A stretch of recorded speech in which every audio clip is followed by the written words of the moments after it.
बामर Lawrie and company limited. और ये stock देखिए पीएसयू है बोल के चलता नहीं है, बस मैं सबसे पहले ये बोलूंगा ऐसे फंडामेंटल्स, ऐसी डिविडेंड यील्ड, ऐसी पेडिग्री, ऐसे धंधे, सब कुछ बहुत जबरदस्त है। जस्ट बिकॉज पीएसयू है बोल के ये सस्ते हैं। और मुझे अब ऐसा लगता है वेरी स्ट्रांगली कि सरकार इस चीज पे अब स्पेशली फोकस करेगी कि ये हमारे पीएसयू बोलते ही एक डिसइन्वेस्टमेंट की तलवार लटक जाती है और लोग स्टॉक्स नहीं ले रहे हैं। एफआईआई का पर्टिकुलरली बहुत ज्यादा इंटरेस्ट नहीं रहता है, या जो भी एचएनआई इन्वेस्टर्स है। बट अब मुझे लगता है कि इसके ऊपर कुछ होगा, जैसे कि कल एक बायबैक की न्यूज आई थी पीएसयू से रिलेटेड। तो मुझे लगता है कि अब कहीं ना कहीं वो लोग इस पे काम करेंगे, और जब करेंगे तो ये टाइप के जो स्टॉक्स है जहां पे बहुत वैल्यू और सस्ते मार्केट कैपिटलाइजेशन पे कंपनियां मिल रही है, तो बामर लॉरी एंड कंपनी लिमिटेड जहां तक मुझे याद है अनिल जी, ये अपना मालामाल वीकली स्टॉक भी रहा हुआ है। तो इसलिए मुझे फंडामेंटल्स के ऊपर तो बिल्कुल भी कोई टेंशन नहीं है, ऑलमोस्ट सर्टिफाइड है।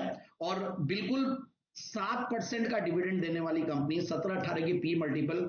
मैंने भी रिसेंटली जैन साहब के जेम्स में 2-3 स्टॉक्स रेकमेंड किए थे, वीडोल ब्रांड का, जैसे टाइड वाटर किया था, एक सविता ऑयल टेक्नोलॉजी उनका सैप्सोल है, वैसे इनका एक बामेलोरॉल है।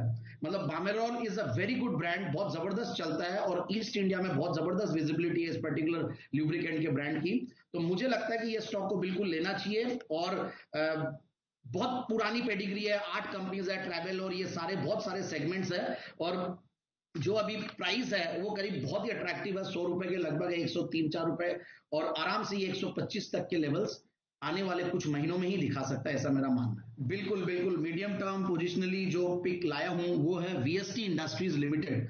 और ये स्टॉक देखिए वन ऑफ माय फेवरेट्स है, और मुझे आश्चर्य होता है जिस फंडामेंटल्स पे ये कंपनी है। जस्ट बिकॉज हो सकता है कि एक सिगरेट है तो ईएसजी का एक कंसर्न जनरली रहता है, कुछ लोग नहीं इन्वेस्ट कर पाते हैं, बट ऐसी क्वालिटी कंपनी और ऐसी जबरदस्त रिजल्ट्स देने वाली कंपनी, और पिछले कुछ महीनों से बहुत ज्यादा परफॉर्म नहीं की है, तो इसीलिए मुझे और बढ़िया कॉन्फिडेंस आता है। क्योंकि जब मार्केट चल चुका होता है और जब स्टॉक नहीं चल रहा और कंसोलिडेट कर रहा है, जैसे मैं एलएनटी में भी कमेंट्री दे रहा था तो यही बात कर रहा था, तो मुझे लगता है कि आरओसी जिसकी 60%, मतलब 57.9, आरओई जिसकी 42%, डिविडेंड यील्ड जिसकी 3%, 17 के पी मल्टीपल पे अवेलेबल, और नेट प्रॉफिट मार्जिन 24.5%, ऐसे धंधे मुझे तो नहीं दिखते कि 24-25% के नॉर्मल ट्रेडिंग करके या एक प्रोडक्ट बनाकर इतने माइनिंग कंपनी हो तो वहां पे एनपीएम मिल सकते हैं। जैसे कि मैं माइंस के स्टॉक्स कई बार देता हूं तो ये देखता हूं, कल भी मैंने जो स्टॉक दिया था जेन साहब के जेम्स में, तब मैंने देखा था कि ठीक है माइनिंग कंपनी है तो रिटर्न्स बनते हैं।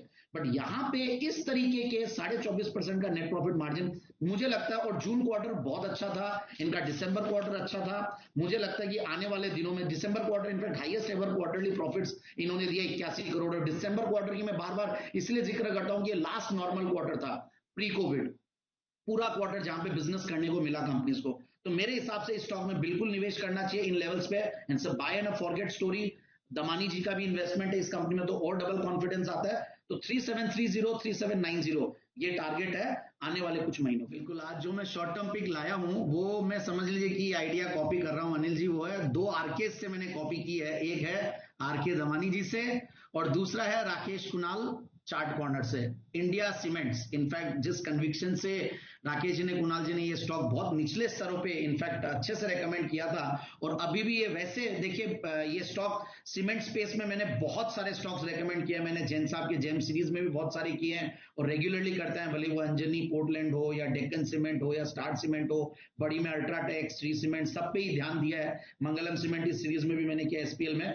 आज इंडिया सीमेंट्स की बारी इसीलिए है क्योंकि यहां पे वैल्यू दिखती है, और बैलेंस शीट जरूर से थोड़ी सी उतनी स्ट्रांग है जितनी दूसरी सीमेंट कंपनीज की है, थोड़े से पास्ट के कुछ रीजंस की वजह से, but now things have really improved and इनकी कैपेसिटी यूटिलाइजेशन भी बढ़ रही है, और साउथ का one of the largest players, most renowned brands इनके पास है। और मुझे लगता है जिस तरीके का सीमेंट में माहौल बना हुआ है, और ये 15.5 मिलियन टन की कैपेसिटी वाली कंपनी 3,500 करोड़ में मिलती है, तो मुझे लगता है कि इन लेवल्स पे सस्ती है वैसे, और ये आराम से शॉर्ट टर्म कॉल में मैंने इसीलिए दिया कि बहुत जल्दी इसका टारगेट अचीव हो जाएगा। 135 तक के टारगेट्स के लिए स्टॉक को बिल्कुल यहां पे लेना चाहिए। सीमेंट स्टॉक्स में जो मोमेंटम बना हुआ है, इसलिए मैंने शॉर्ट टर्म पिक पे इस स्टॉक को लाया हूं, और ये स्टॉक बहुत फास्ट मूव देने के लिए जाना जाता है।